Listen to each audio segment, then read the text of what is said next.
ಮೌಢ್ಯಗಳು ರಂಗಾಚಾರಗಳಲ್ಲಿ ನಂಬಿಕೆ ಇಟ್ಟಿಲ್ಲ. ಅದರಿಂದ ಚಾಮರಾಜನಗರಕ್ಕೆ ಬಂದರೂ ಒಂದೇ, ಮೈಸೂರಿಗೆ ಬಂದರೂ ಒಂದೇ, ಬೆಂಗಳೂರಿಗೆ ಬಂದರೂ ಒಂದೇ, ಅದರಲ್ಲಿ ನಂಬಿಕೆ ಇಟ್ಕೊಂಡಿರೋರು. ಕರ್ನಾಟಕದ 31 ಜಿಲ್ಲೆಗಳಲ್ಲೂ ಕೂಡ ಹೋಗ್ತೇನೆ ಬರ್ತೇನೆ. ಅಧಿಕಾರ ಗಟ್ಟಿ ಮಾಡಿದ್ದೀರಾ ಸರ್? ಒಳ್ಳೆಯದೇ ಅಲ್ಲ. ಮೂಢನಂಬಿಕೆಯಲ್ಲಿ ನಂಬಿಕೆ ಇಲ್ಲ ಅಂತಂದ್ಮೇಲೆ ಇವೆಲ್ಲ ಪ್ರಶ್ನೆಗಳು ಬರೋದೇ ಇಲ್ಲ. ಅಲ್ಲ, ನೀವು ಭಾಷಣದ ಹೇಳಿದ್ರಲ್ಲ ಸರ್, ಅಧಿಕಾರ ಇಲ್ಲಿ ಬದಲಾಗೆಲ್ಲ ಅಧಿಕಾರ ಗಟ್ಟಿಯಾಗಿದೆ ಅಂತ ಸರ್. ಅದಕ್ಕೆ ಹೇಳದ್ದು ಮೂಢನಂಬಿಕೆಗಳು ನಂಬಲ್ಲ ಅಂತ ಅನ್ನೋದು ಒಂದು. ಚಾಮರಾಜನಗರಕ್ಕೆ ಬರಬಾರದು ಅಂತ ಯಾರು ಹೇಳ್ತಾ ಇದ್ರು ಅವ್ರಿಗೆ ಅರಿವಾಗಲಿ ಅಂತಕ್ಕಂಥದ್ದು ಎರಡನೇದು. ಮೂರನೇದು, ಚಾಮರಾಜನಗರಕ್ಕೆ ಬಂದರೆ ಅಧಿಕಾರ ಹೋಗ್ತದೆ ಅಂತ ಇತ್ತಲ್ಲ, ಅಧಿಕಾರ ಹೋಗಿಲ್ಲ, ಇನ್ನೂ ಗಟ್ಟಿಯಾಗಿದೆ ಅಂತ ಹೇಳಿದ್ರು. ಈಗ ಇನ್ನೂ ಗಟ್ಟಿ ಆಗುತ್ತೆ ಸರ್, ಈ ಅವಧಿಯಲ್ಲಿ ಇನ್ನೂ ಗಟ್ಟಿ ಆಗುತ್ತೆ ಸರ್. ಗಟ್ಟಿಯಾಗಿರ್ತದೆ, ಈಗಲೂ ಗಟ್ಟಿಯಾಗಿದೆ, ಮುಂದೇನೂ ಗಟ್ಟಿಯಾಗಿರ್ತದೆ ಸರ್. ಡಿ ಕೆ ಸಿದ್ದರಾಮಯ್ಯನವರು ನುಡಿದಂತೆ ನಡೀತಾರೆ ಅಂತ ಸಿಎಂ ಅಂದ್ರೆ ಅಂತ ಸಿಎಂ. ಆದ್ರೆ ನಮ್ಮ ಅಣ್ಣ ಸಿಎಂ ಆಗ್ತಾನೋ ಆಗಲು ಅವ್ರಿಗೆ ಅದೃಷ್ಟ ಇದ್ರೆ ನೋಡ್ಬೇಕು ಅನ್ನೋ ಥರದಲ್ಲಿ ಡಿ ಕೆ ಸುರೇಶ್ ಅವರು ಈ ಬೆಂಗಳೂರಿಗೆ ರಿಯಾಕ್ಟ್ ಮಾಡಿದ್ದಾರೆ. ಅದಕ್ಕೆಲ್ಲ ನಾನು ಕಾಮೆಂಟ್ ಮಾಡಕ್ಕೆ ಹೋಗಲ್ಲ. ಜನ ನಮಗೆ 5 ವರ್ಷ ಕಾಂಗ್ರೆಸ್ ಪಕ್ಷಕ್ಕೆ 5 ವರ್ಷ ಅಧಿಕಾರ ಮಾಡಿ ಅಂತ ಇದ್ದಾರೆ.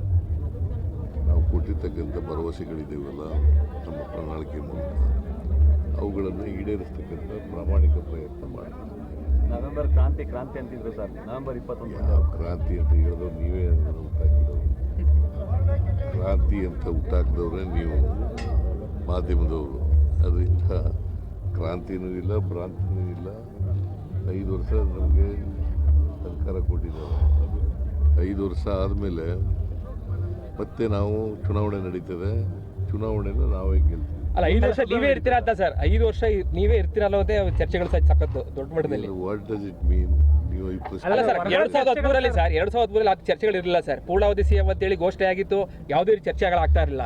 ಆದ್ರೆ ಈ ಬಾರಿ ಆ ಘೋಷಣೆ ಆಗದೆ ಇರದೆ ಪ್ರತಿ ಬಾರಿ ಕೂಡ ವರ್ಷ ಕಳೆದಾಗಿ ಚರ್ಚೆಗಳಾಗ್ತಾ ಇದೆ ಸರ್. 2 ವರ್ಷ ಆಯ್ತು ಸರ್. ಚರ್ಚೆ ಇದು ಅನಾವಶ್ಯಕವಾದಂಥ ಚರ್ಚೆ ನಡೀತಾ ಇದೆ. ಅನಾವಶ್ಯಕ ಚರ್ಚೆ ನಡೀತಾ ಇದೆ.